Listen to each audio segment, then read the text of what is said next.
The bull ट्रान्सेन्डेड। साधक साधना गर्दै यो सातौं चरण, साधनाको सातौं चरणसम्म आउँदा उसको बुल, उसको साँडे अथवा उसको साधना हराइसकेको छ। भनाइको मतलब अब उसलाई आँखा चिम्लेर साधना गर्ने आवश्यकता पर्दैन। अब अटो पाइलटमा साधना पुगिसकेको छ। उसले कुरा गर्दा पनि साधना बन्छ, बोल्दा गीत बन्छ, हिँड्दा नाच बन्छ। यो सिम्बललाई बुझ्नुस्। श्वास श्वासमा आनन्द, हरेक श्वास श्वासमा आनन्दको अनुभूति गर्छ, किनकि हरेक श्वासमा पनि ऊ ध्यानस्थ नै हुन्छ। यसपछि उनलाई ध्यानको यो विधि त्यो विधि भन्ने अर्थ रहँदैन। ऊ विधिबाट अविधिमा गइसकेको हुन्छ। ध्यानको 5 वटा विधिको वर्गलाई हामीले हाभा, ताभा, गाभा, काभा र नाभा ध्यान भनेर वर्गीकृत गरेका छौँ। हाभा र ताभा भनेको थेराप्युटिक हिलिङ ध्यान हो। त्यो सबभन्दा प्रारम्भिक अवस्थामा शरीरका रोग, शरीरका दुखाइलाई निको पार्नको लागि अनि मनका पीडा र दर्दबाट बाहिर आउनको लागि हाभा ध्यान र ताभा ध्यानको वर्ग प्रयोग हुन्छ। त्यसपछि जीवनलाई शक्तिशाली बनाउनको लागि, भने जस्तो जीवन बनाउनको लागि, इम्पावरमेन्टको लागि अनि गाभा ध्यान सुरु हुन्छ, जुन हामीले गरिरहेका छौँ।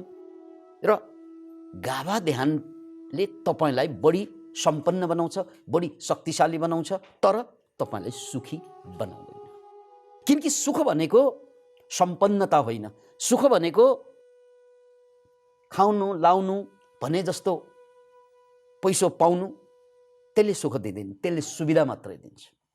सुख अन्तरयात्रामा पाउने कुरा हो र त्यसको लागि चौथो ध्यान सुरु हुन्छ, त्यो भनेको काभा ध्यानको वर्ग।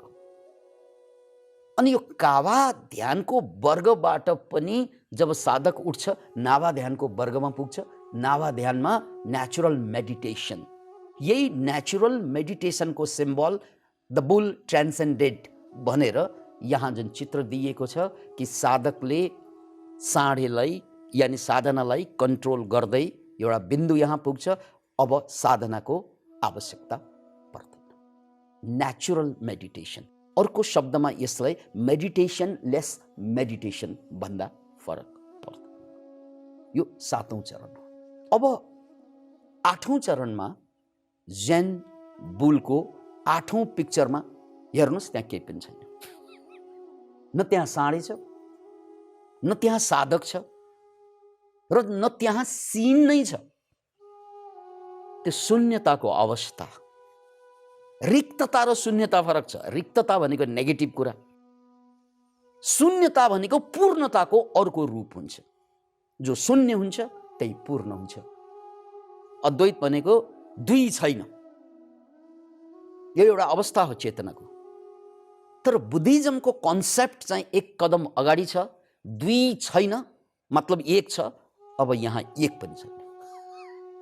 त्यसलाई शून्यवाद भनिन्छ। शून्यवाद, नागार्जुनको शून्यवादको कन्सेप्ट, जो बौद्ध दर्शनलाई आचार्य नागार्जुनले व्याख्या गर्नुभयो।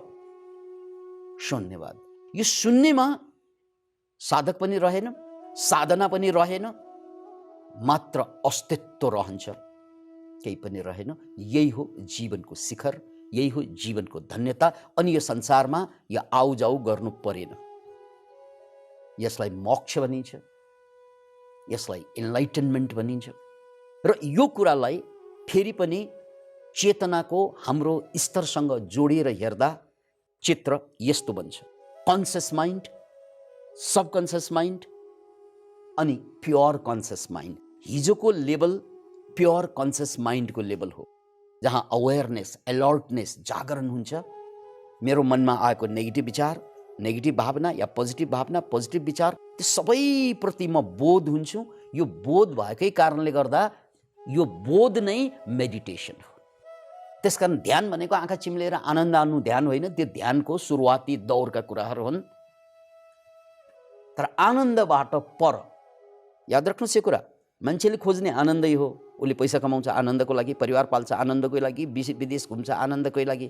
तर आनन्द भनेको सुरुवाती दौर मात्रै हो। यो आनन्द भनेको पशुको अन्तिम आवश्यकता हुन्छ र मान्छेको प्रथम आवश्यकता हुन्छ। यो कुरा याद राख्नुहोस्। यो आनन्द भनेको पशुको अन्तिम आवश्यकता हुन्छ, किनकि पशुले पनि प्रेम गर्छ, पशुले पनि सहवास गर्छ र पशुले पनि यसरी आनन्द खोज्छ। तर यो आनन्दभन्दा माथि पशुले खोज्नै सक्दैन, किनकि ऊ पशु हो र मान्छेले पनि आनन्दभन्दा माथि खोजेन भने ऊ अझै मान्छेको चोलामा पशु हो, त्यस्तालाई नर पशु भनिन्छ। फरक त्यति मात्रै। अत यहाँभन्दा माथि, आनन्दभन्दा माथि के छ त? मुक्ति छ, ट्रान्सफर्मेसन, एनलाइटनमेन्ट। अतः चेतनाको यो चारवटा अवस्था, तेस्रो अवस्था जसलाई पश्यन्ती भनिन्छ, त्यहाँभन्दा माथि परा अवस्था छ, त्यसलाई सुपर कन्सियस माइन्ड भनिन्छ इङ्ग्लिसमा। त्यसैले यो अवस्थामा, यो आठौँ चित्रमा त्यहाँ बुल पनि छैन, बुल एन्ड सेल्फ ट्रान्सेन्डेड। म पनि छैन, साधना पनि छैन, संसार पनि छैन, केही पनि छैन, मात्र अस्तित्व छ।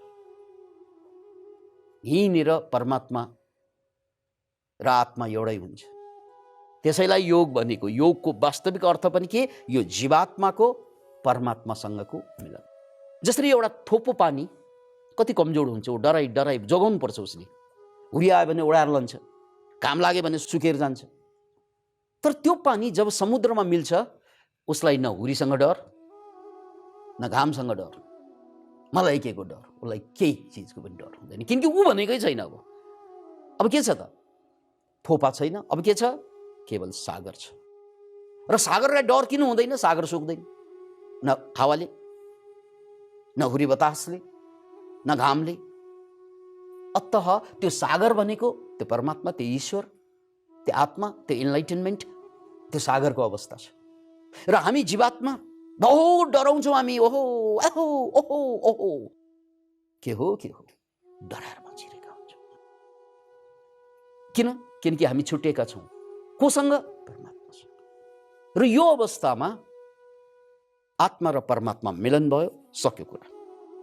जीवनको शिखर यही हो। हामी भात दाल खानको लागि यो संसारमा आएको हो भन्ने लागेको छ भने बहुत भुल भइरहेको छ। यही कारणले जिन्दगीभर दुःख पाएको छ। हामी परिवार पाल्न हुर्काउन यो संसारमा आएको हो भने बहुत भुल भयो, किनकि हामीभन्दा पहिलाका जेनेरेसन मरेर गइसके, हामी पनि एक दिन मरेर जान्छौँ। के पाल्नु, के फाल्नु? पाल्नु केही छैन, परमात्मा छ। किनकि तपाईँ जन्मन अगाडि नै यो संसारमा सबै कुरा आइसकेका छन्। एउटा बालयोगीको त्यो कथा फेरि पनि मैले छुस्स सम्झाउन चाहन्छु। एउटा बालयोगी सानै बेला जङ्गलमा कुनै गुरुले उनलाई लगेको, जङ्गलमै हुर्केको, अनि ठुलो हुँदै गएपछि गुरु बित्नुभयो। त्यसपछि बल्ल ऊ जङ्गलबाट बाहिर आएर माग्न गाउँतिर आए। त्योभन्दा अगाडि गाउँमा मान्छे पनि नदेखेको। माग्दै आउँदा एउटा घरमा छिरेछ, त्यहाँ एउटा तरुणी भिक्षामदेही, भिक्षा दिन तरुणी आइन्। यसरी हेर्दा उसको छातीमा स्तन देख्छ त्यो केटा, त्यो आबाल ब्रह्मचारीले। यस्तो त केही देखेकै थिएन। अनि उसले सोध्छ पनि, दिदी यो तपाईँको छातीमा खटेरा कसरी आएको यो? त्यसपछि चाहिँ केटीलाई साह्रै रिस उठ्छ। कस्तो जोगी पनि के भेषमा आउँदो रहेछ। अनि जोगीलाई चाहिँ गाली गर्दै चाहिँ आमालाई गुनासो गर्न जान्छन् र आमा बाहिर आएर हेर्दाखेरि आमाको पनि स्तन देख्छ। आमै यो तपाईँको पनि खटेरा, तपाईँको छोरीको पनि खटेरा, के हो यो? आमाले चिनिहाले, यिन त आबाल ब्रह्मचारी, यिनले देखेकै छैन, जङ्गलमा बसेको स्त्री देखेकै होइन, यो स्तन हो, खटेरा होइन। के हो यो स्तन भनेको? स्वामीजी स्तन भनेको दुध हो। अनि दुध के का लागि? बच्चा जन्मिँदा बच्चालाई पिलाउनको लागि दुध भगवानले दिएको आमालाई। ओहो, अनि तपाईँको त बच्चा भयो, तपाईँको छोरी त बिहे पनि भएको देखिँदैन, किनकि हिन्दू परम्परामा सिन्दुर लाउने चलन छ। उमेर हेर्दा, हाउभाउ हेर्दा उनी त अविवाहित छन्। हो, उनको त बच्चा पनि छैन, किन चाहियो उसलाई? स्वामीजी परमात्माले उसले कुन बेला बच्चा जन्माउँछ त्यो थाहा छैन, तर परमात्माले उसले बच्चा जन्माउन अगाडि नै बच्चाको खाना तयार पारेर ल्याएको हो। ओहो, बच्चा कहिले कहिले जन्मिने, खाना पहिल्यै तयार। म मागी मागी हिँडौँ, त्यसपछि उसको भिक्षा पात्र खस्छ, किनकि माग्नै पर्दैन, परमात्माले त पहिल्यै जोडेको रहेछ।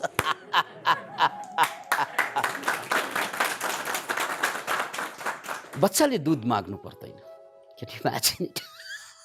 किनकि ऊ जन्मनु अगाडि थियो। मान्छेले पनि हामी जन्मनु अगाडि हाम्रो लागि हावा तयार पारिदिनु भएको होइन परमात्माले? के पहिला चाहिँ जन्मियो अनि पछि बल्ल गएर ए खोइ मेरो हावा भनेर तानेको हो र? होइन, एभ्रिथिङ इज अलरेडी देयर। यो धरतीमा चाहिँ कमाएर खाने मान्छे बाहेक कुन पशु छ, कुन प्राणी छ, सबैले परमात्माको लीलालाई नमस्कार गर्दै स्वीकार गर्दै बाँचिरहेका छन्, किनकि माग्नु केही पनि पर्दैन, खुर्को गएर खाऊ। यो त मान्छेको समाज हो जसले यो सामाजिक संरचनाको कारणले गर्दा हामीले बहुत कमाएरै खानुपर्ने भयो। यो कमाएर खानु अप्राकृतिक हो, अनि त्यो कमाएर खानुमा जिन्दगी गयो, खालि पेट पाल्ने भयो, पेट पाल्नुमा जिन्दगी फालियो। त्यस कारण पेट मात्रै ठुलो भयो, दिमाग सानो भयो, पेट ठुलो हुँदै गयो, किनकि पाल्न खोजेको पेट मात्रै भयो। अनि संसारमा हामी पेट पाल्न आएको होइन, पेट त सबै प्राणीहरूले, पशुहरूले त्यतिकै पालिरहेको छ। र यो प्रसङ्गमा एउटा कुरा थप्नै पर्छ, अहिले हामी 21औं शताब्दीमा यो कुरालाई अझै प्रष्ट पार्न सजिलो छ। 21औं शताब्दीमा अबको युग भनेको अबको 10, 20, 30 वर्षभित्र या 50 वर्षभित्र हाम्रो सम्पूर्ण युगले कोल्टो फेर्दैछ साइन्टिफिकल्ली। अब एआईको युगमा पुगिसक्यौँ हामीहरू। एआई भनेको आर्टिफिसियल इन्टेलिजेन्स। अबको युगमा मान्छेको कुनै कामै हुँदैन, सबै रोबोटले काम गर्छन्। यो कुरा याद राख्नुहोस्, अबको युगमा मान्छेको कुनै कामै हुँदैन। अहिले सेल्फ ड्राइभिङ कार चाहिँ आइसकेको छ, ड्राइभरलेस कार आइसकेको छ। ड्राइभर चाहियो? चाहिएन। डक्टर नचाहिने हुन्छ अब, किनकि अपरेसन रोबोटले गर्छ। खाना पकाउने तपाईँलाई मान्छे भान्से चाहिँदैन, मान्छे पनि चाहिँदैन, भान्से पनि चाहिँदैन, खाना रोबोटले पकाउँछ। अलि बेसी भनिदिउँ, बिहे गर्नु पर्दैन, रोबोट छ, हाँस्नै पर्दैन, किनकि रोबोट कहिले पनि रिसाउँदैन। अबको जेनेरेसनमा कसैले बिहे पनि गर्नु पर्दैन, गर्दैन। किन इमेजिन कसलाई बर्बाद हुन्छ र?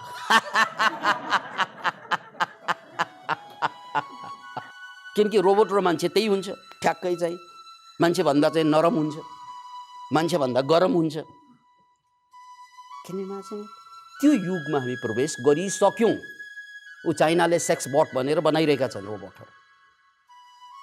किन इमेजिन? त्यस कारण अबको युग भनेको इन्डिपेन्डेन्ट युग हो, सबै रोबोटले गर्छ, कमाउने जम्मै रोबोटले, काम गर्ने जम्मै रोबोटले। मान्छेले त सित्तैमा पैसा पाउने, किनकि रोबोटले तलब माग्दैन। त्यसलाई युनिभर्सल बेसिक इन्कम भनिन्छ। यसलाई नेटमा सर्च गर्नुहोस्, युबिआई, युनिभर्सल बेसिक इन्कम।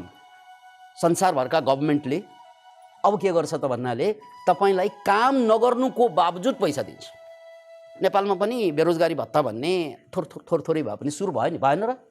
अहिले युवाहरूको भत्ता सुरु भइरहेको छ, बुढाहरूको पहिल्यै थियो, अब त युवाहरूलाई पनि थोरै चाहिँ भत्ता सुरु भएको छ। संसारको अरू देशमा पनि भएको छ। अब यो बढ्दै गएपछि तपाईँको कुनै कामै हुँदैन। We are entering into that world. रोबोटले काम गर्छ, पैसा तपाईँले पाउँछ। समस्या त त्यो बेला के हुन्छ भन्नाले मैले के गर्ने, बडो बोर। अहिले काम गर्न परेर दुखी मान्छेहरू पछि काम गर्न नपरेर दुखी हुन्छ, किनकि त्यो बेला चाहिँ केही नगरिकन त मान्छे बस्न सक्दैन, राइट? तर अवसर के त त्यही बेला मान्छेले अब तपाईँ महान कलाकार बन्ने हो भने अब चाहिँ पैसाको चिन्ता गर्नु परेन, ध्यानी बन्नु हो भने पैसाको चिन्ता गर्नु परेन, वैज्ञानिक बन्नु छ भने पैसाको चिन्ता गर्नु परेन, किनकि गभर्मेन्टले युबिआई दिन्छ, तपाईँलाई बेसिक इन्कम दिन्छ, युनिभर्सल बेसिक इन्कम। र त्यसको आधारमा अनि मैले भने तपाईँलाई कोही चाहिँदैन, केही चाहिँदैन, यु आर इनफ। हामी त्यो युगमा छिरिसक्यौँ। यो कल्पना होइन, छिरिसक्यौँ। खालि चाहिँ छिरेको, आँखा चिम्लेको कारणले नदेखेको मात्रै। अलिकति आँखा खोलेर हेर्ने हो भने यो युगमा हामी पुगिसकेका छौँ। किन इमेजिन? अनि त्यो युगमा सबभन्दा ठुलो च्यालेन्ज तपाईँको मन हुन्छ। अहिले त गाह्रो हो, केही गर्दा त गाह्रो, केही नगर्दा कति के हुने होला। त्यही बेला चाहिँ अध्यात्मको युग सुरु हुन्छ। त्यसैलाई सत्ययुग भनेको हो, किनकि सत्ययुगमा सबै साधक हुन्छन् भन्नुको कारण त्यो हो। किनकि अरू काम धाम केही हुँदैन, साधना गरेर बस्छ। साधना गरेन भने पीडै पीडा, दर्दै दर्द हुन्छ, बोर हुन्छ। र यो कुरा मैले ज्यान बुलको सन्दर्भमा जोडेर भने नि, यो लेभलमा मान्छे पुगिसकेपछि अब परमात्मा भनेकै म भनेकै परमात्मा। अनि यहाँ जेनको उपमा के छ त, त्यहाँ परमात्मा पनि छैन, आत्मा पनि छैन, केही पनि छैन, केवल शून्यता छ। र त्यो शून्यता नै सत्य हो। त्यो शून्यता नै सत्य हो, किनकि यो सारा ब्रह्माण्ड त्यही शून्यबाट आएको होइन। सारा ब्रह्माण्ड शून्यमै जन्मेको हो। एक दिन प्रलय हुँदा शून्यमै जाने हो, शून्यबाट आयौँ, शून्यमै जाने हो। यसलाई प्रलयकाल भनिन्छ। अतः हाम्रो आत्मा, हाम्रो चेतना त्यो बेला यो जीवात्मा, यो परमात्मा, यो आत्मा त्यसरी छुट्टिँदैन। त्यही हो मुक्ति भनेको। त्यसकारण त्यसैबाट हामी शून्यबाट आयौँ र हामी शून्यमा फर्कन्छौँ। यो ब्रह्माण्ड पनि शून्यबाट आएको हो र यो ब्रह्माण्ड फेरि पनि शून्यमा फर्कन्छ। र यही सत्य हो, यही मात्रै सत्य हो। सत्यम शिवम सुन्दरम येस धम्मो सनातनो, यही शाश्वत धर्म हो। येस धम्मो सनातनो, किनकि शून्यबाट आयौँ, शून्यमै बिलाउँछौँ। शून्यबाट आयो यो ब्रह्माण्ड, शून्यमै समाप्त हुन्छ। र यो शून्यलाई बोध गर्नु नै यो सत्य हो। सत्यले मात्रै मुक्ति दिन्छ, यही सत्य हो। अरू सबै चिजले दुःख दिन्छ, तर सत्यले मुक्ति दिन्छ। सत्यम शिवम, यही कल्याणकारी कुरा हो। योभन्दा अरू कल्याणकारी कुरै छैन र योभन्दा सुन्दर कुरा केही पनि छैन। त्यसकारण त्यो बेला मात्र के बाँकी रहन्छ? परमानन्द। आनन्द होइन, आनन्द आउजाउ गर्छ। यो बिरजानन्द, यो सहजानन्द, यो परमानन्द, केवल परमानन्द, यही हो जीवनको पूर्णता। अब साधक तेस्रो चेतनाको लेभलबाट, तेस्रो चेतनाको लेभल भनेको के रे? पश्यन्तीबाट यहाँ पुगेपछि परामा पुग्छ। अनि त्यसपछि एक साइकल पुरा भयो, गेम ओभर। अनि त्यसपछि दुईवटा चित्र अझै बाँकी छ। त्यो हामी भोलि कुरा गरौँला। Thank you very much.